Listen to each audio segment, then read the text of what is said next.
मीठे रस से भरियोरी राधा रानी लागे, महारानी लागे।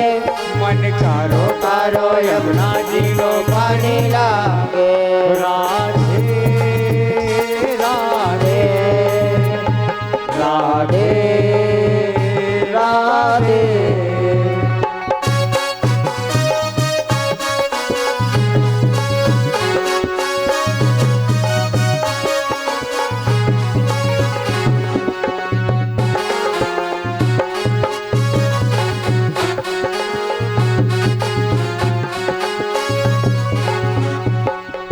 यमुना मैया कारी कारी राधा गोरी गोरी।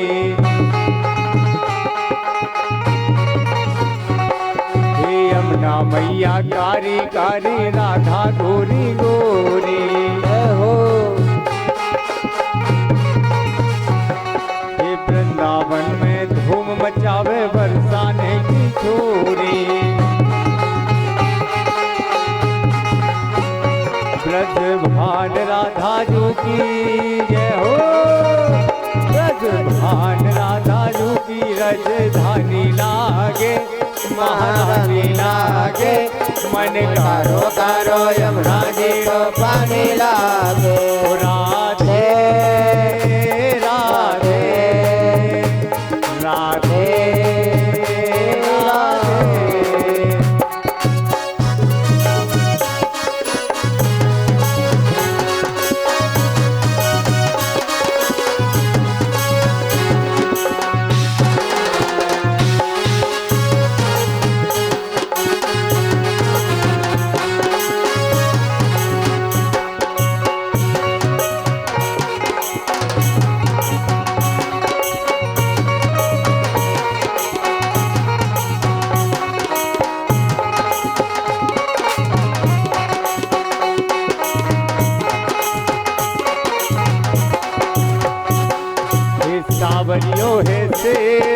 सावरियो है सेठ हमारी राधा जी से जानी है।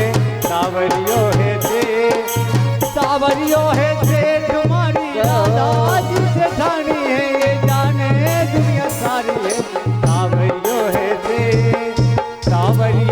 सेठ हमारी राधा जी से जानी है। सावरियो है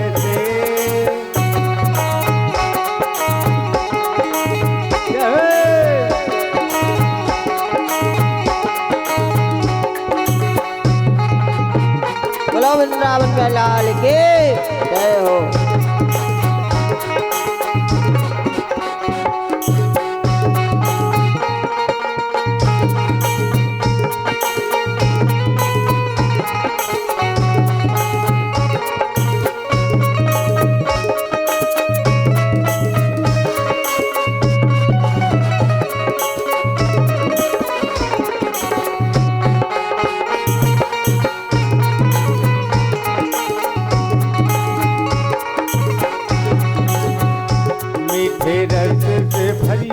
राधा रानी लागे, महारानी लागे।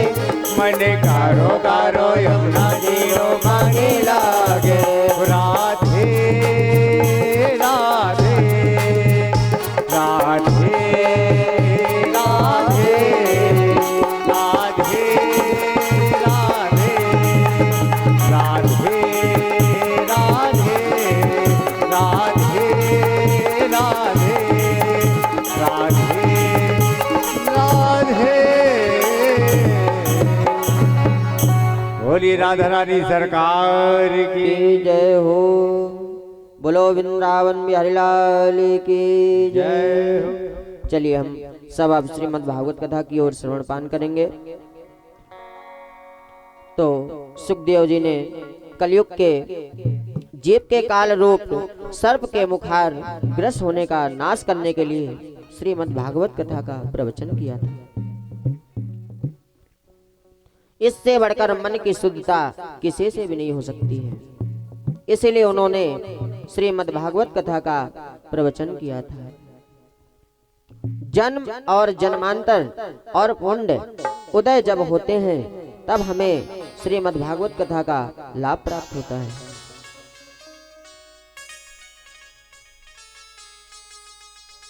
परीक्षित जी को कथा सुनाने के लिए सामने उन्होंने विराजमान किया और अमृत कलश लेकर के देवता लोग उनके पास चले गए कि आप अमृत कलश ले लो और बदले में हमें कथामृत का दान दीजिए। उन्होंने इस प्रकार परामर्श बिदला अदला बदली हो जाने पर कथामृत का दान नहीं दिया। उन्होंने कहा, कहाँ कांच और कहाँ महामूल मणि है।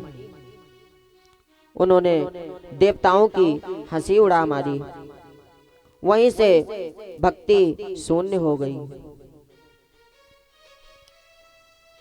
कथामृत का दान नहीं दिया, वहीं से भक्ति शून्य हो गई। देवता लोगों को भी श्रीमद् भागवत कथा सुनने से दुर्लभ हो गई। तब ब्रह्मा जी को बड़ा आश्चर्य हुआ। तब उन्होंने सतलोक में तराजू बांधा और सभी शास्त्रों को उन्होंने तराजू में वजन किया, तो वह तराजू में श्रीमद् भागवत कथा ही सबसे भारी रही। तो उन्होंने बड़ा आश्चर्य हुआ। आपने महात्म्य के कारण सबसे भारी रही, यह देखकर ऋषियों को बड़ा विस्मय हुआ। कलयुग के इस भागवत रूप भागवत शास्त्र से पढ़ने से, ताकल कराने से भागवत शास्त्रों को निष्कर्म भक्ति प्रदान होती है। जो सुनता है, जो कराता है, जो सहयोग देता है, दान करता है, ब्राह्मणों की सेवा करता है, संतों की सेवा करता है, अपने से बड़ों का सम्मान करता है, अपने माता पिताओं की सेवा करता है। लोग बाग तो नगर में भंडारे करते हैं और माता पिता आश्रम में छोड़ाते हैं।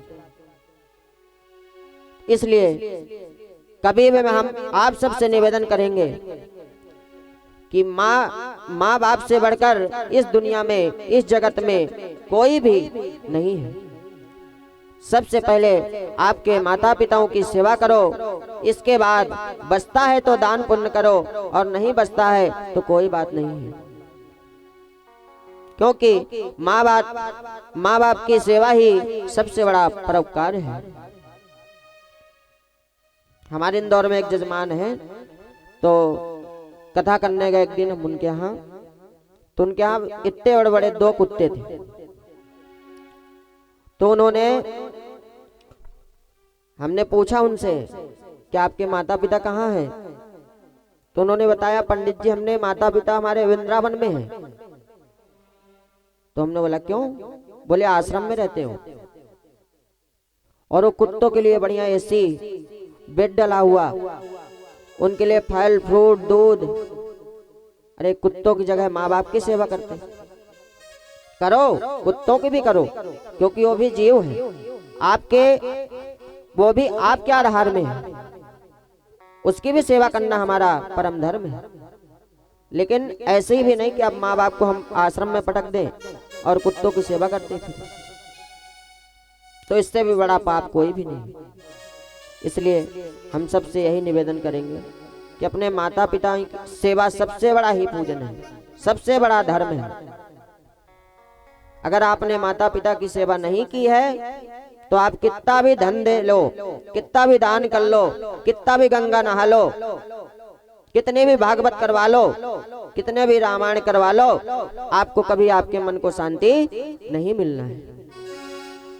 तो इसीलिए सबसे पहले अपने माता पिताओं का आदर सम्मान करना बहुत जरूरी है। तो शौनक आदि ऋषियों ने देखा और पूछा कि संसार से प्रपंचों से दूर रहने वाले नारद जी का मिलन कब और कैसे हुआ? क्योंकि नारद जी भगवान ऐसे देवता हैं कि वो किसी से ज्यादा देर नहीं मिलते हैं।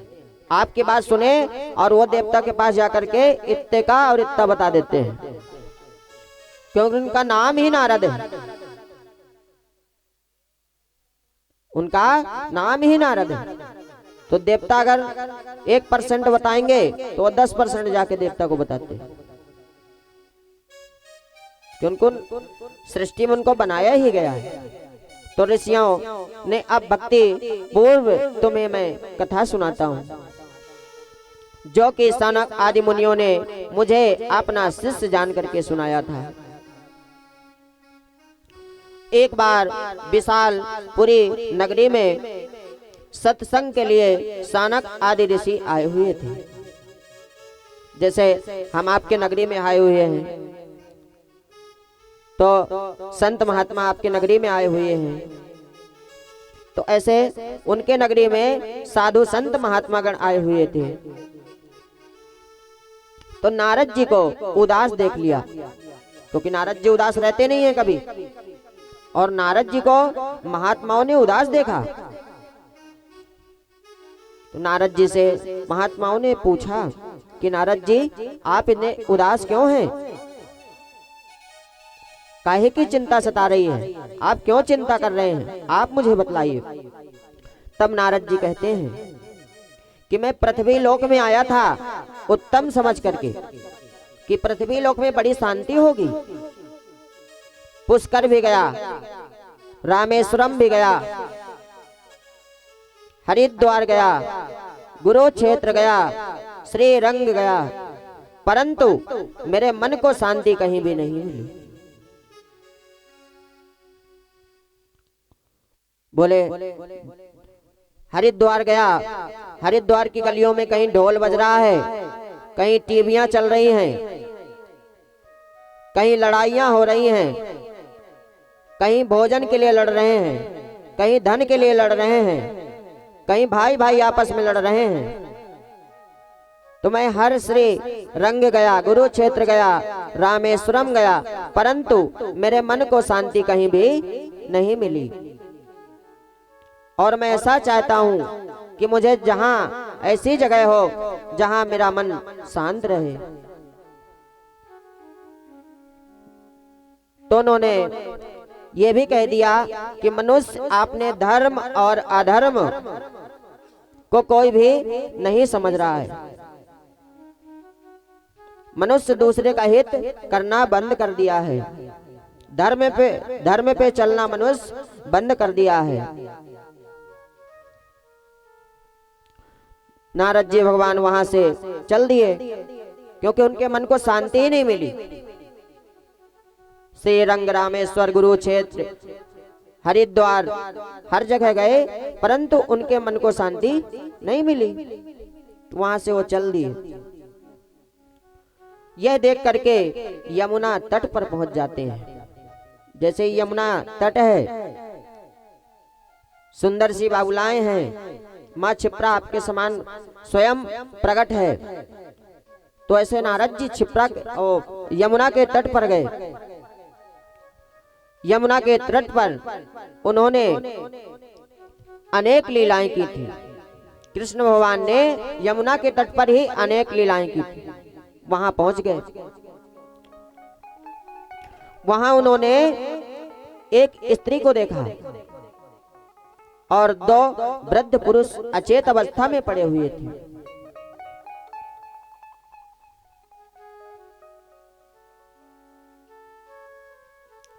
तो नारद जी भगवान ठहर गए। बोले महिलाओं के चक्कर में हमें पड़ना नहीं है, यहाँ से मैं फिर आगे बढ़ूं। नारद जी भगवान वहां भी नहीं ठहरे, और वो व्याकुल भाव में स्त्री एक और दो वृद्ध पुरुष अचेत अवस्था में पड़े हुए थे। नारद जी थोड़ी दूर गए, उनको लगा कि ये कौन है, मैं इससे अगर पूछता हूं तो मैं इसके चक्कर में फंस जाऊंगा। नारद जी थोड़ा आगे बढ़ गए। आगे बढ़ने के बाद भक्ति देवी ने नारद जी को आवाज लगाया कि महात्मन आप सुनिए, जरा रुकिए। नारद जी भगवान रुक गए, भक्ति देवी के पास गए। नारद जी ने पूछा आप कौन हो? देवी आप कौन हो? और ये दोनों जो अचेत अवस्था में पड़े हुए हैं, ये कौन है? और ये जो सुंदर कमल नयन वाली आपकी सेवा कर रही है, ये कौन है? भक्ति देवी ने, अब मैं तुम्हें सेवा कर रही है, ये कौन है? जब भक्ति देवी ने नारद जी को अपना सारा दृष्टांत सुनाया कि मैं भक्ति देवी हूं, मुझे तो सभी लोग जानते हैं, भक्ति को कौन नहीं जानता है? भक्ति को तो सभी लोग जानते हैं। भक्ति देवी ने नारद जी को बताया कि मैं भक्ति देवी हूं, मेरा नाम भक्ति है और मेरे ये दोनों पुत्र ज्ञान और वैराग्य हैं। कौन हो गए? भक्ति, ज्ञान, वैराग्य, ये मेरे दोनों पुत्र हैं। और जो ये सेवा कर रही है सुंदर कमल नयन वाली, ये मेरी गंगाएं याद यमुना है, यह मेरी सेवा कर रही है। और मेरी भक्ति को तो सभी लोग जानते हैं कि मैं द्राविड़ देश में जन्म हुआ है और कर्नाटक में बड़ी हुई हूँ और महाराष्ट्र में आते ही मुझे बुढ़ापा आ गया है, क्योंकि पाखंडी लोगों के कारण मेरे शरीर को अंग भंग कर दिया है। क्योंकि भक्ति कोई मानता ही नहीं है, धर्म में कोई चलता ही नहीं है, तो ना तो भक्ति बचेगी, ना तो ज्ञान बचेंगे और ना तो वैराग्य बचेंगे। तो भक्ति देवी ने कहा कि मेरे शरीर को, मेरे भक्ति को अंग भंग कर दिया है लोगों ने अपने स्वार्थ के कारण। चिरकाल अवस्था तक मैं यहाँ रही, परंतु जैसे ही वृंदावन धाम पहुँचती है वैसे ही एक सुंदर नवयुक्ति महिला हो जाती है। भक्ति उठ गई, क्योंकि वृंदावन में बहुत भक्ति है।